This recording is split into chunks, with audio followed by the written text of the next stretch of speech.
Hey Anna, Hey, Mike. so we've just finished Billy's first 60 days of Antinol, and wow, what a difference. Really? Oh my gosh, what have you noticed? Well, he's shiner, he's much more energetic. Not that he wasn't beforehand, but you can see the difference. But remember, I told you he used to have that little limp in his back left paw that he'd hurt himself when he was a pup. But he Yes, doesn't seem yes. to do that much anymore. What, the hop, skip, and the jump? Yeah, yeah. So it's like his joints are a bit better. And we actually had friends around this weekend who'd noticed that there was something good about Billy. And I was telling them about Antinol, and they said, "Oh, what's in it?" I said, "Well, green lip mussel." And they said, "What's that?" And I go, "Oh, well, I don't know. I'll have to ask Anna," as I always do. So Well, for next green, time, what should I say? What's so great well, about green lip mussel? green lip mussel, it comes from New Zealand. It's the only place that green lip mussels live. And what's great about the green lip mussel is that it is what's known as a broad spectrum source of omega 3. And the reason dogs need to take omega 3 is that their bodies don't make it themselves. So, unless they're getting it through their diet, which can be omega 6 heavy. And it's very important to have a balance between omega 6 and omega 3. So it's normally through supplements that omega 3 is given. And green lip mussel is unique in its having everything from EPA, DHA, and ETA. So all the main omega 3s. And how about Binks and Prudence? They must be much better as well. Yeah, well, they've been on it for over a year and they've been on green lip mussel forever since I've had them. So Prue's 10 now. So she's had green lip mussel since the first day I brought her home, to be honest, but not Antinol. And I only wish I'd discovered Antinol earlier. I really honestly mean that because it's an oil rather than a powder. So its bioavailability, that means, its effectivity to get absorbed quickly and efficiently by the body is greater. So people listening now and they want to discover Antinol for themselves, where do they go? Well, all you have to do is go to Antinol, ANTINOL.co.uk, and then type in Anna Webb and get your special discount.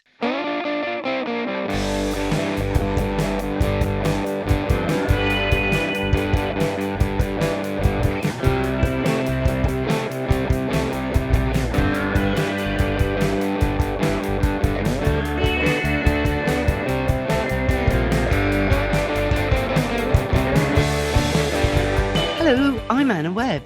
Welcome to A Dog's Life. And this episode, of course, is proudly being sponsored by Antinol. This week, we're talking to Sophia Money-Coutts about her new book, The Year of the Dog.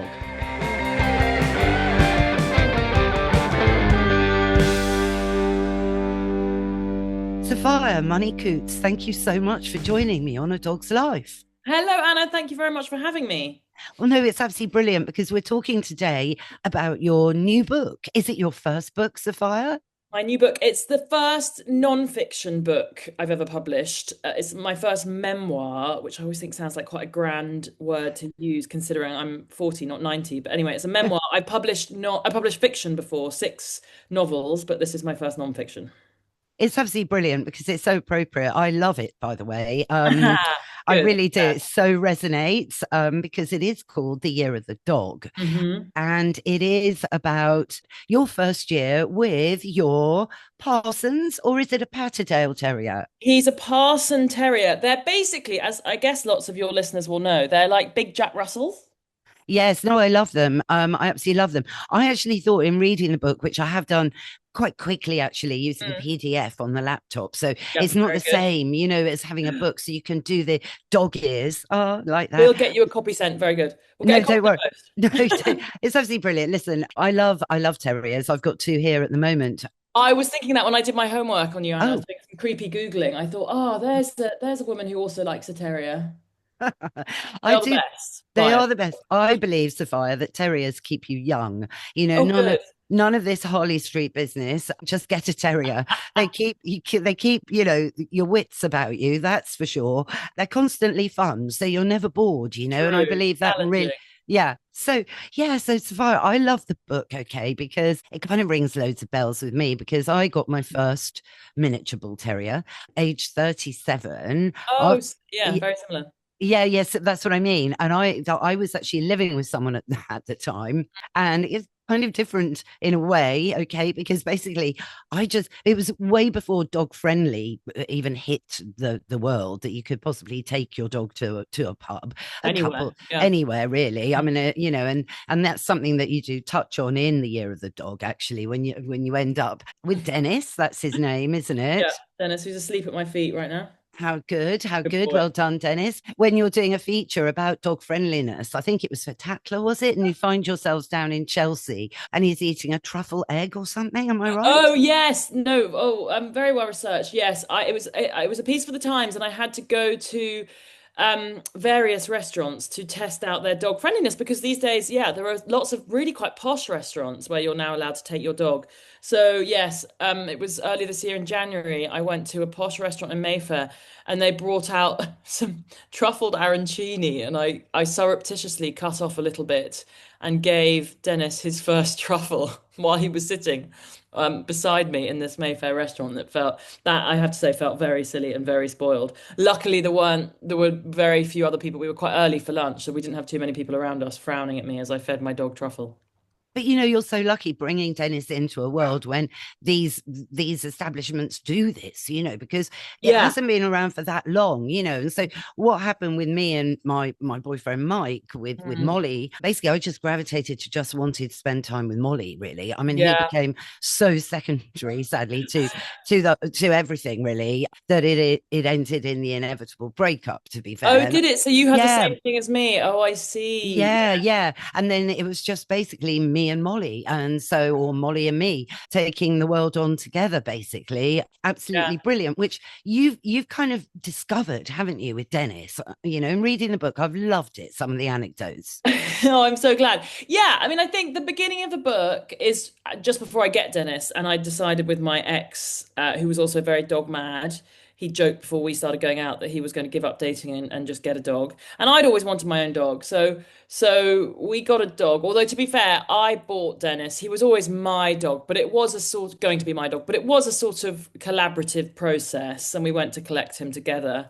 Um, and then yes, the ex then very suddenly and very shockingly leaves, leaving me completely heartbroken. But the book is about the process of, you sort of have to use the word journey in these circumstances, the journey of me realizing quite how much I love Dennis, quite how wonderful having one's own dog is, and really how much again, it's a slightly sort of American word to use, but how much he healed me, I think, because I've traditionally not been very good with heartbreak, and I've really wallowed, had a few heartbreaks in my time, and find it very difficult to get over. And yet, somehow with Dennis, I did seem to get over this more quickly than I have done previously, and I think it is largely due to him and simple things like, my stepmother said to me at one point, darling, you're just going to have to get up. That little puppy will help you because you'll have to get up every morning and put one foot in front of the other. And that's true, right? You're going out having a dog walk every morning and having conversations with dog walkers around me in Southeast London instead of pulling a duvet over my head and weeping. I picked up on that. I love that expression. By the way, that was last night I got to that bit. And I thought that is Oh, such a brilliant way of putting it. yeah. One step, Yeah. one step forwards, normally 10 Physically. steps back. But yeah, Exactly. physically and metaphorically, really. Mm, And mm.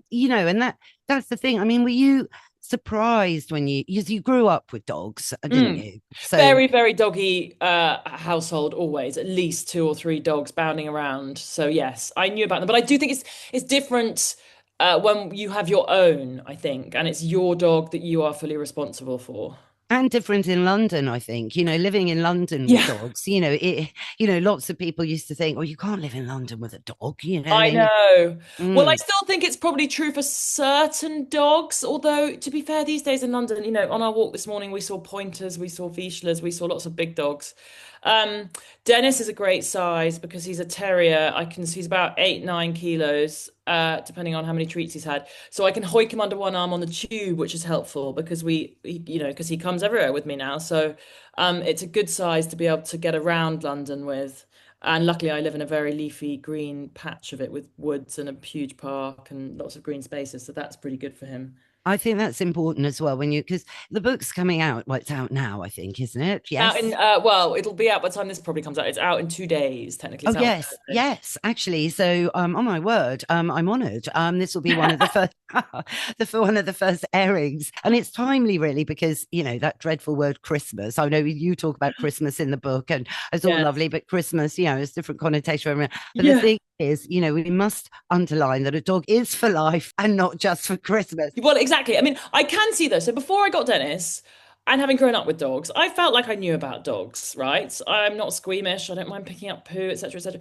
And I read various books, dutifully before getting Dennis, and they all make the point that it is hard, right? Having a puppy is hard work. But I remember reading these thinking, yeah, but come on. How hard is it really?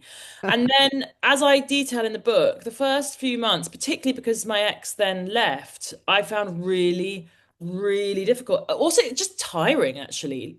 At the very beginning, when you're having to get up in the middle of the night and take them out to pee on the grass or whatever, and you can't leave the house really because they can't be left alone for very long, and the training, it just is a really exhausting process. So I can see, I mean, people obviously shouldn't do it, but unfortunately, I can see why people think, oh, let's get a cute little puppy. And then the reality hits, and they're just not responsible or mature enough to, dig in and do the hard work, and they then get rid of the poor dog. I know, and there is a crisis at the moment. Yeah, worse and worse and worse, I think. It is, it is. So I think, the book's a good reminder of that because it's hilarious, talking through all of the puppy bits. I absolutely love it, and that thing, oh gosh, I've killed him again, I mean, Oh, don't. explain that, wasn't it in Devon when, we hadn't Yes. quite perfected that recall There yet? are moments. Oh, yeah, Anna. The idea of perfecting recall even now is would be a lovely thing. Yeah. So the first incident when I really did panic that I'd killed him. Well, actually, this was the second one, but this was the major one. It was in Devon. We went for a walk on the moors, and I thought, how lovely. I've never taken Dennis. He was by that point, he was 4 months. And I thought, oh, how lovely. He hasn't been on the moor. Let's go for a lovely, lovely, big, long walk. Or not too long, because obviously he was only 4 months, but nice walk on the moors. And so I was going to stay with my aunt after that, who lives near Dartmoor. So I parked up and thought, well, that's nice. We can have a walk and then go and have lunch and then go to my aunt's house. And without really thinking, I let him out of the car. We walked a bit further up the path, and then I let him off the lead. And I just wasn't really concentrating. And then saw a flock of sheep. And then belatedly realised, well, Dennis has never seen sheep before because we live in Crystal Palace in southeast London. And so he started bounding towards them, thinking, oh my goodness, how fun. Look at these big fluffy white dogs. And I just couldn't get him back. I was screaming. I was screaming and screaming and screaming. And they obviously started running, the sheep, and Dennis thought that was even more fun and started running after them even faster. And I had to stand watching this disaster unfold, screaming at the top of my lungs as the sheep, it was a bit like that scene in The Lion King with the wildebeest stampeding. The sheep sort of swarmed down the hill. The flock then ran across the road and then into the moor on the other side of the road. And I just felt so sick because it's quite a busy road, that road that goes through the moor. And I raced after him, but just couldn't get him back. And then I panicked because the sheep suddenly stopped, and I thought, oh my God, I've lost him. I couldn't see Dennis anywhere. And then I saw two men by the road waving their hands at me, and I genuinely thought, well, that's it. I've only had this puppy for a few months, and I've already killed him. I'm too irresponsible. I shouldn't even have a dog in the first place, etc., etc. Luckily, one of those men had actually caught Dennis and he was in his arms and he was looking so delighted. His tail was going mad in his arms, as if I should be proud of him when I got back to them. And I got quite a telling off because I think those two were locals. Fair enough. And now I am much more careful about sheep. We've been to see a sheep trainer. Yes, and now I know that if there's a flock of sheep, probably don't, keep the dog on the lead. Although I knew that anyway because I grew up in the country. I was very embarrassed about this incident, but it was a very nasty moment. Yeah, but it's moments like that, yeah, obviously make you think, okay, we won't do that again. And I think life is a series of, lessons, mistakes, and Learning, yes, learning, yeah. I wrote a column actually because I do a column for the Telegraph every week. I wrote a column about that and I mention it, and there was some such furious letters from sort of farmers and farmers' wives. And again, I totally get it. I grew up in the country. I do really understand that dogs are not supposed to chase livestock. It was just, I just hadn't, it was just not concentrating moments. And as you said, it was a lesson. Yeah, absolutely. But it's good, because farmers can shoot the dog Yes, legally. that's the other thing. I was slightly expecting to hear a gunshot ring out at any moment, and how tragic and awful would that be? But I also understand it if they've got ewes, and particularly if they've got ewes who are in lamb, then they can't have dogs worrying their sheep. So I do get it. Yeah, yeah, yeah. But, moving on to lighter subjects, Yes. something that quote, I'm going to read it out because I wrote it down. Okay. I Mm. hope you don't mind. No, So, go for it. in the book, you actually go, animal relationships are just so much more straightforward. It's a purer kind of love. Mm. So, I mean, I totally agree. Yes, I think having had this sort of sad ending to and very sudden, unexpected ending to the relationship with my ex, and then the book's about the process of really falling in love with Dennis instead. It is, isn't it? Your relationship with your dog, it is so pure. I mean, there are moments. Actually, this morning was one. I was writing and I went into my bedroom and he pulled a sparkly heel out of a bag. I was at a charity thing last night, and that sparkly shoe is now ruined. So there are moments when the relationship feels a bit less pure, but mostly it is that trust and that total love and devotion and loyalty, which I just don't think as humans we have with that many other humans, even people we love dearly. And in fact, especially people we love dearly, our family, our siblings, our parents, they can be very complicated relationships in many ways. And yet with a dog, there isn't really any of that. It's so much easier. Yeah, yeah. Well, it is that word unconditional, and it seems it's being Mm. hackneyed a bit, like what does it Yeah. mean? But I agree, with humans, there's always it's quid pro quo the whole way along, Yeah, really. and there's history, and there are things, that go unsaid. But I ticked Dennis off for chewing my sparkly shoe, and then 5 minutes later, he'd forgotten it. I love him so much that really it's fine. And actually, those sparkly shoes are incredibly uncomfortable anyway. And so then it's always forgotten, basically. Exactly. No, exactly that. But it's all about as well, I think, dogs keeping you. And this is another phrase that people say, oh, yeah, you've got to be in the moment. And you actually Mm. think, well, what really does that mean? Well, I think dogs can really highlight what being in the moment is, like running after a flock of sheep with your small Parsons, in control. I mean, and then you think, oh, I hope a farmer's not watching. No. And that's being in the moment, if anything Yeah. is. Well, it's mindfulness, isn't it? Dogs have sort of mastered mindfulness. And again, I was reminded of that when I was being very heartbroken and a bit sort of downtrodden if I was walking around the park feeling a bit sad back towards the breakup moment, weeks, days, a year ago. I'd then look at Dennis bounding along, who was just simply so happy to be in the park or picking up a stick or fetching a ball and thinking, well, he's not worrying about yesterday or worrying about tomorrow. He's just having a great time now. And they are, as you say, very present. It's a real lesson.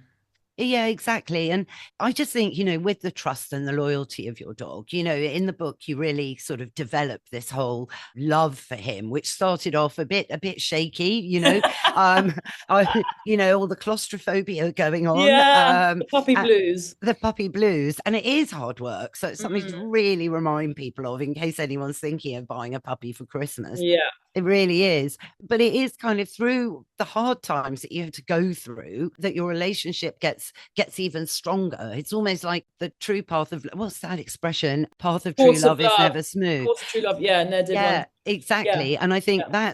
that's also what happens with a dog, but Mm, but dogs' intentions are true. Whereas with people in anything, whether it's a work relationship, a girl yeah, boyfriend relationship, you're never quite sure what's going on in their heads, are you? I exactly. mean, that's what I found. I mean, I'm a lot older than you. I'm 60. I'm quite proud to be actually. And I Quite just right. think, well, honestly, really, we're the only species that's managed to kill its own habitat. I Yeah, just think, yeah, really, really, yeah.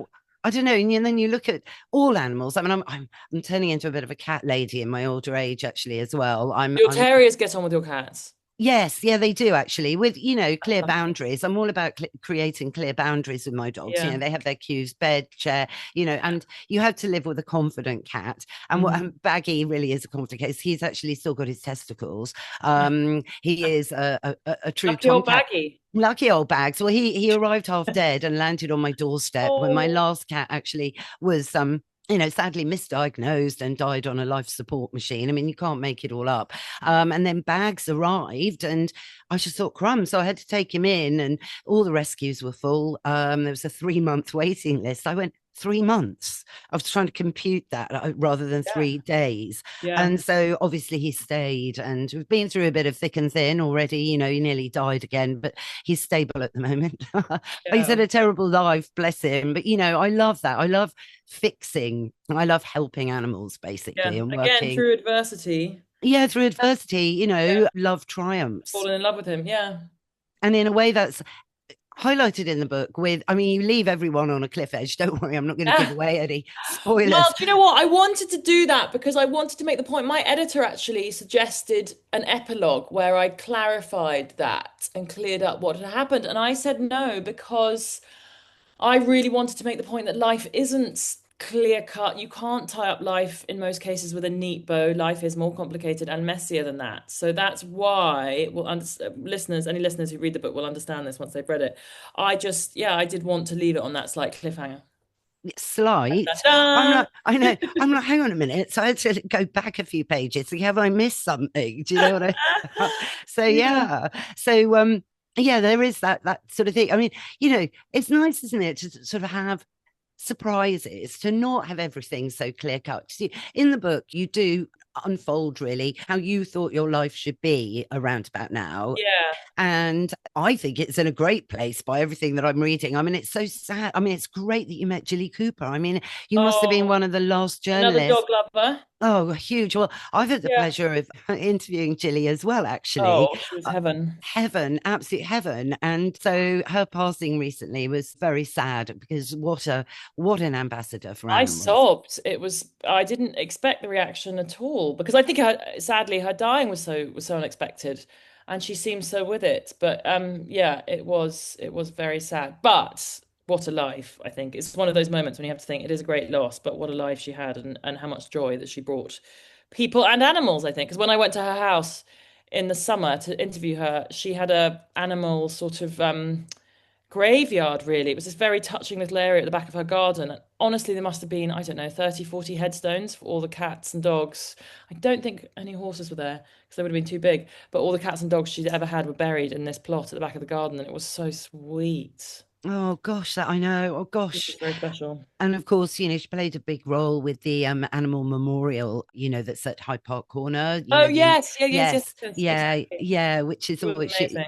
absolutely. No, yeah, well, very brief. Oh, anyway, when I met Chile, I Segue, won't go really. into No, go for it. I think detail. people Well, like no, hearing just very deep. actually. Well, very just very quickly. So we ordered smoked salmon sandwiches. Long story short, so Jilly peeled her smoked salmon from all of the sandwiches and Yeah. started to give them to my dog Molly and Joe Good's bulldog Matilda. So it's quite a long time ago, and they were like made up. They were like yummy smoked salmon. This was in the Langham Hotel. So and we got a lift up and a lift down to where we were doing the lunch, and Jilly couldn't believe it. Dogs in a lift. This is brilliant. They're so well behaved. There we go. That's my anecdote. But Oh, really lovely. But isn't it that thing, you know, that you do have these kind of, you almost, we put pressure on ourselves. Would you agree that, right? So, you know, at this point, I should be doing this. At this point, I've definitely got to have regular slots doing A, B, and C.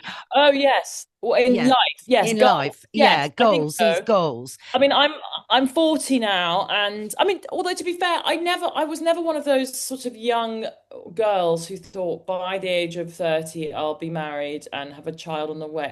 I sort of didn't. I think I my parents divorced when I was 8, and both remarried, and then my mum divorced again, and I don't think I've had a very typical upbringing in that way. So I've never sort of had goals in terms of marriage or children, but I definitely, and I think I say this in the book, as I've approached 40, I am now the very last one in a certain group of school friends to not be married or have children. And there has been, as I write about various examples in the book, there have been moments of loneliness with that, and moments of thinking, God, when is it my turn? What's wrong with me? Why have I not managed to make that happen?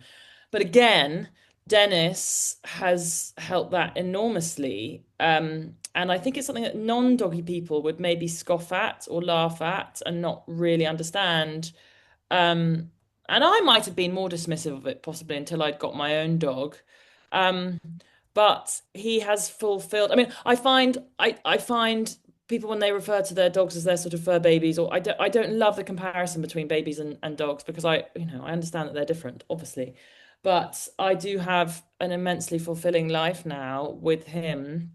And I think he has helped me sort of decide, as it were, on the children question. As I said, I'm 40, so the jury's not totally out. But if I don't have children and I have a wonderful life with Dennis, and other dogs, then how magical is that, really? Well, yes. I mean, I'd say it was brilliant, but Yeah. that's me speaking. But I think Yeah. often, life has a path, and Mm. I don't think we should analyze it too much. And bearing in mind the cliffhanger. Well, I don't want to give away the ending, but yes, so the book, it's about obviously getting the dog with my ex leaving, and then sort of trying to embark on dating with a puppy, which was quite a lot at one stage. And going to stay with someone at someone's house in the early stages of dating when you've got a small puppy who might pee all over their carpet or worse is quite difficult. Or having someone that you're dating come to stay with you, and having the puppy come in at sort of 5:30 in the morning and jump all over the bed is also quite a lot. Anyway, so then I begin dating a man who I don't name in the book, but who's a theatre director, and he is immensely generous and doesn't mind Dennis at all and loves Dennis very much. And well, yes, I would say without giving too much away, it's a sort of ongoing situation, let's say, basically. Oh no, that's excellent. But you hit on something there. When you do have a dog in your life, you narrow your dating opportunities, if you like, because you certainly can't go out with anyone who doesn't like dogs or Well, is exactly, but allergic then to that's dogs. it's Yeah. probably quite a good filter, isn't it? Funnily enough, I've just written a piece about dating with a dog, and I canvassed opinion amongst single friends who have dogs, and it was really interesting to me the number of women in particular who said they couldn't give a stuff about dating anymore because they're perfectly happy and content with their dog. And I sort of do get that in a way. I've just had quite a I had a weekend. I was away, to be fair, on the Friday night with the theatre director, but then Dennis and I came back to London and we had a very quiet Saturday and Sunday, pottering around, going for walks, reading the paper, sitting on the sofa watching telly. It was just us. And it was so lovely, and I didn't feel lonely. I didn't feel the need to be out seeing people or doing things. I just had a really calm, peaceful weekend with him. So I do see if there are any single people listening to this who love dogs and feel lonely, again, it's hard work, but I do think a dog can help enormously in such situations. Well, yeah, I mean, science backs it all up, Sophia. I mean, Mm, when you lock gaze, when you're looking at Dennis, and you've got that look, it can just be for a second, but that's triggered oxytocin, the love drug. yeah, It's soaring through your body at that point. Touching your own dog, stroking your own dog, that reduces your blood pressure just like correct. that. So, Yeah. they de-stress us, they make us smile every day. They're funny and they're naughty, they keep you in the moment. And the thing is, they love you, even if you've got a bad hair day or Yes. whatever it might be. There's no judgment there. That's what I think's one of the keys. But there's so many. I mean, this has been Mm, going on for over 30,000 years. mm, Man's best friend. So dogs are very clever as well, I think, as reading us. They'll read facial expressions that they'll yeah. know that someone's maybe said something horrible, or you've opened an email and it's bad news or something, and then they'll be able to smell that reaction in your body chemistry just Well, like it's that, it's like and when my ex left that morning, and I spent most of the day crying, and there's a bit that I write about when unfortunately, because it's my response to stress used to be I would go and buy a packet of cigarettes. I don't smoke, but whenever I'm really heartbroken and sad, I sort of feel the need for cigarettes. So I walked to the newsagent, got a packet of cigarettes, and I sat in my garden smoking and crying. And Dennis kept coming up and dropping a tennis ball at my feet in a sort of hopeful way. And I really felt it was as if he was bringing me a little present or trying to distract me from whatever was obviously making me so sad. And it was just thinking back now, it's sort of so heartbreaking, but terribly sweet that he did that. exactly. And he did that for a reason. They know things because they do know, that cortisol soars up when you're smoking cigarettes. And Yeah. then, and Not you're, anymore, luckily. no, well, that's good. That's good. When you're happy, the cortisol smell isn't there. So, that's the thing. So they do really read our moods and our expressions, tiny movements in our faces and everything that we probably don't even notice. That's the amazingness of them, So I think it's great. And I really, that's the thing, as you said, you can just pop up and go for a walk. And you never regret going for a walk, do you? No, even yesterday when it was pouring with rain up here and out we went, we had to go out and you get back and you feel like you've sort of beaten the elements. It's real satisfaction. So no, we love it, bounding around with all our sort of favorite dogs in the park. There's a sort of gathering. I don't know any listeners who also live in London, well, actually, and in the country, you get to know, your neighbours. I know far more neighbours actually now than I ever did before I had Dennis. I know neighbours by name, and until I had Dennis, London being London, you never know really any neighbours by name. And now it's so lovely that we stop and we have chats in the park. Although the funny thing is, you tend to know people now by their dog's name Yeah. Oh no, that rather than their name. So there's a really sweet couple around me who have a little Dachshund called Bryn. So everyone I go, oh look, there's Bryn. There's a lovely lady who's got a big golden retriever called Louis. So we go, oh look, there's Louis. There's a very funny man who's got an enormous bulldog called Moonshine. So we see all our favourites, but I actually know the dogs' names more than the people. Well, you never really swap human names. That's what's so No, funny about it. You become friends and you've got the familiar, you've got the context, but your own personal names don't really I know. matter because they go, oh, what's your dog's name? Oh, it's Yeah, Prudence. So, what's your dog? Oh, Moonshine. And then yeah, you don't go, oh, hi, I'm Anna or I'm Sophia. I mean, I that bit know. doesn't happen, but Who that's what cares I about the love boring about. old human name? Yeah, but Yeah. exactly. But that's what makes it even better, I think. Mm, And just waving to people. I know through the pandemic, when, obviously dogs were allowed to go out for extra a length of time. I'll never forget that mm, on the 10 o'clock news that was announced. And I thought, quite right. But obviously keeping massive distance. But you were just yeah, able to wave to people. And yeah. that was also, a great source of comfort, to be honest. Mm. No, I love this. So the Year of the Dog. I mean, will there be a sequel, do you think, Sophia? There's been discussion about it, yes. The director keeps joking about what developments there would have to be in my personal life to write the second part. No Um, pressure. so I know no pressure. There is discussion of it. I sort of poor Dennis. I don't want to use his entire life for material. But there are just, on a daily basis, there are just so many funny little things that I notice and observations about life and things that I realize about myself. Thanks to having Dennis. So let's see. I would love to because I love writing about him, and I think people, increasingly, we're a nation of dog lovers anyway, but I think you may correct me on this, Anna. I think since the pandemic, the dog population has gone up by a third. Is that right? Some people say in Britain, and again, obviously that's caused its problems, but I do think we are sort of more barking, haha, about dogs than ever before. So yeah, I love the sort of dog community that I didn't really know before I got Dennis, and the way that people respond to, pictures of him and stories about him. It's just the loveliest. Because the internet can be a pretty miserable place, can't it? Sometimes, like, Twitter isn't the loveliest place to hang out on, but the dog internet is lovely. It is, absolutely. But as I said the other day, I did radio too for a quick sort of, insight on something. And I did say, look, a dog is for life and not just for social media. Mm, And it does worry me a little bit that things perhaps have, I think there's too many dogs now in the UK. I will be yeah, honest. Most of the dogs I think that were purchased during the pandemic, they're now actually in rescues, to be honest, as well. yeah, I think this whole state of affairs where you can buy a dog with a click of a mouse, in these sort of, like, I call it eBay for dogs, is yeah, utterly, it's just cruel and it's wrong and yeah, it's unethical. And if that could be stopped, a lot of other problems would be stopped, yeah. like puppy farming. There's a lot of skullduggery going on in the world of dogs for money. And that's the Mm, saddest thing ever, mm, because dogs just want to give us their love, their truth. Going back to the human side of things again, yeah, and you just think, well, why would people want to do that? I know. Just to, and that's very disappointing, I think. Well, that's why I wouldn't want another book to sort of encourage anyone into thinking, oh, look, dogs are so cute and fluffy and funny, and I have deliberately written about the harder times in this book to make that point, as I, so breezily thought when I was reading books before I got Dennis. Oh, it can't be that hard. Actually, yeah, No, it it's is quite great a that you tough did book. that. I mean, it's great that you did that, and you've succeeded. That's the wonderful I thing, hope.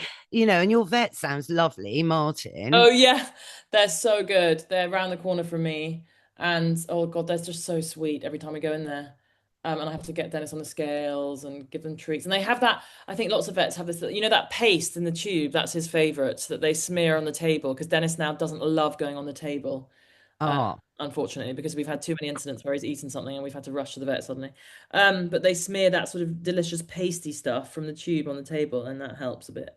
yeah, yeah. I mean, all that's great, and just practicing at home. I would on the kitchen table every Yes. day, and he'll Well, I get was over that. determined when I got him. People say do that thing of, go to the vet and just drop in and say hi, so they learn it's not a place to be scared of. But unfortunately, the thing is, we have basically now been there when he's eaten something, a chicken bone, or a story that I detail in the book is he'd I read swallowed it. a plastic Pac-Man toy. Although later that emerged from his bottom and it was all fine. But there have been the odd. I think also when you first have a puppy, it must be like if you're a new mother. Again, I try to avoid comparisons between babies and puppies, but I was so paranoid at every little thing that he ate when he was tiny weeny, so I would immediately rush to the vet. Now I've got better at deciphering if there's something, a chicken bone. There's so many sodding chicken bones all over the streets of London because fried chicken shops everywhere. And he occasionally does snaffle one of those, and mostly now it's absolutely fine. And I really freaked out about that in the beginning. I'm not saying let your dog eat chicken bones at all, but sometimes I just literally can't stop him. I'm kind of relieved that we're now in sort of, autumn and heading to winter because there'll be no more picnics I in the park know. for a bit. Yeah. Because this summer, I mean, because we did have a very nice summer, it was horrendous. So Food I found Prudence, with her nose stuck in this tub of pasta salad. I was like, oh God, I hope it is just pasta salad in there. Yeah, But you just you don't know, know. you just don't know, and and Yeah. and all of that. So Although the thing actually on that note on food, because we have Christmas coming up, I do find it quite odd. I can't think who it is now, but there is a supermarket who have created a line of mince pies for dogs, which mm, obviously dogs shouldn't eat mince pies, because they have raisins in them. And yet, I do think it's quite a weird thing to encourage. I just worry that it gives off the misleading idea that dogs can have normal mince pies, which I think is very stupid and slightly irresponsible of that chain. But there we go. Oh, yes. Well, I didn't know that, and I quite agree. Absolutely. That's a whole nother conversation, all the Yeah. hazards for Christmas. I mean, anyone that gets through Christmas without veterinary emergency, apparently, this is true that 10% of all Mm. dogs are in an emergency vets on Christmas Day.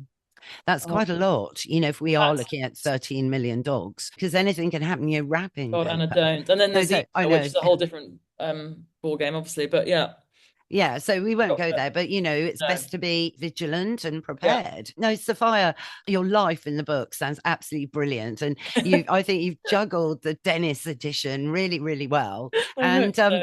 and I think what comes through in the book is that through the trips to New York and to Florida, and Yeah. the lovely trip to Wales and Yes. onwards, and the marmalade tasting. What else can I remember quickly? But all this fun stuff. The rock is Dennis, and Yeah. it's your love and enthusiasm that you just can't wait to get back to Dennis. I know. And also, actually, mentioning the trip to Wales, it was my 40th birthday. I deliberately took myself away. I was going to say by myself, but with Dennis. So Dennis and I went to a cottage in very, very north, remote Wales. And I had the best time, just us, on my birthday. And we went for a long walk. And I had a steak in the evening, and I almost certainly gave him a piece of steak because I tend to quite often do that with dinner, which is very bad, I know. But it was just the most joyful birthday, just me and him hanging out. I loved it. And listen, giving him some steak, Anna approves of that with my All right. nutrition Okay, hat on. phew. So, yep, Okay. dogs should eat an awful lot of meat. And most dogs don't eat enough meat. And Yeah. that's one of my bugbears. But that's for another chat, another day, maybe, Sophia. But Yes, please. honestly, a right riveting read. Definitely get it. Perfect Christmas present. I've got to read it again because I did speed read it. But as you could tell, I did read it quite thoroughly. And I just love that you've discovered Dennis and everything that you're doing together. So, and Thank the you. I'm only so grateful. downer, Sophia, is because my dogs are 10 and 14 at the moment. So I'm at that stage where, Oh yeah. yeah. And that's Difficult. That's the difficult bit. That is, Yeah. I mean, beyond difficult. I mean, it shouldn't be allowed to happen. I know. I remember actually saying to my ex really early on, when Dennis had only been with me for about a week or so, I remember saying, God, I can already make myself well up at the thought of that sort of final trip to the vet, or having to make that final decision. And I genuinely can. I think I mean, it's silly to say I think about it every day, but I sort of, he has means so much to me now, and he's helped me so much in the past year that I can't really fathom that point. Practically makes me well up now while we're talking about it. So yeah, very, very difficult. But that's a measure of how much we love them, isn't it? And how much they give us. Exactly. Absolutely. And what someone told me once was that your heart dog, which I think Dennis is for you, will smash your heart into 1,000 million pieces. And then every dog that you bring into your life thereafter puts your heart together until you die with the heart of a dog. God, and that's going to cry. I know. That's very lovely. Yeah, no, I think that's true. Your heart dog. I hadn't heard that before. Yeah. It's kind of an expression. Yeah. Google it. But listen, great. And I just love your enthusiasm for tennis. Oh, so thank you. Ending on a really positive, happy note. Anna, thank you so much. Not at all. And thanks so much for joining us today. And it's the Year of the Dog. All the links are going to be in the show notes. It's published, isn't it, by HarperCollins? Published by HarperCollins, yeah. An imprint of HarperCollins called HQ, but yeah.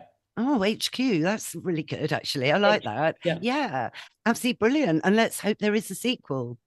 Fingers crossed. Thank you very much. I'm going to take Dennis out to the park now, I think. Okay, have fun. Speak soon. Take care, Sophia. Thank you again. Thank you. Bye.